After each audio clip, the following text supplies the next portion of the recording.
మీరు కూడా మహిళలే కదా, మీ గురించి కూడా మాట్లాడినారు కదా. మహిళలు మహిళలు కట్టుకుంటారా మీరు?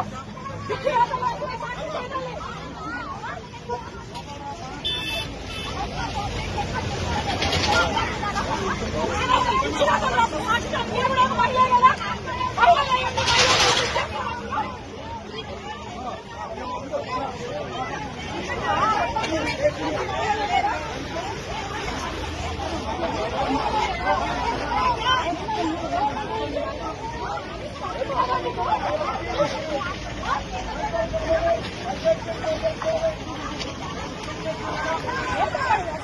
Yeah.